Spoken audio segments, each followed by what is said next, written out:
തദ്ദേശ സ്വയംഭരണ സ്ഥാപനങ്ങൾ വഴിയുള്ള മുഴുവൻ സേവനങ്ങളും ഓൺലൈനായി ലഭ്യമാക്കുന്ന സംസ്ഥാന സർക്കാരിന്റെ അഭിമാന പദ്ധതിയായ കെ സ്മാർട്ട് 2024 ജനുവരി 1 മുതൽ നിലവിൽ വരും. മുഖ്യമന്ത്രി Pinarayi Vijayan K smart software application ഔദ്യോഗികമായി ഉദ്ഘാടനം ചെയ്യും.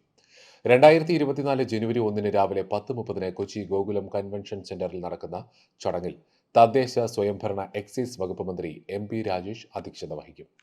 കെ സ്മാർട്ട് മൊബൈൽ ആപ്പ് നിയമ വ്യവസായ കയർ വകുപ്പ് മന്ത്രി പി രാജീവ് പുറത്തിറക്കും.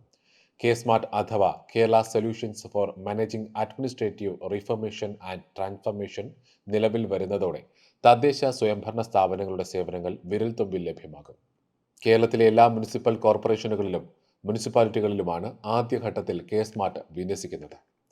ഏപ്രിൽ 1 കെ സ്മാർട്ട് ഗ്രാമപഞ്ചായത്തുകളിലേക്കും വ്യാപിപ്പിക്കും. ഇതോടെ സംസ്ഥാനത്തെ എല്ലാ തദ്ദേശ സ്വയംഭരണ സ്ഥാപനങ്ങളിൽ നിന്നുമുള്ള സേവനങ്ങൾ സമയബന്ധിതമായി ഓഫീസുകളിൽ പോകാതെ തന്നെ പൊതുജനങ്ങൾക്ക് ലഭ്യമാകും. തദ്ദേശ സ്വയംഭരണ വകുപ്പിനു വേണ്ടി ഇൻഫർമേഷൻ കേരള മിഷനാണ് കെ സ്മാർട്ട് വികസിപ്പിച്ചത്. കെ സ്മാർട്ട് ആപ്ലിക്കേഷനിലൂടെ സേവനങ്ങൾക്കായുള്ള അപേക്ഷകളും പരാതികളും ഓൺലൈനായി സമർപ്പിക്കാനും അവയുടെ സ്റ്റാറ്റസ് ഓൺലൈനായി തന്നെ അറിയാനും സാധിക്കും.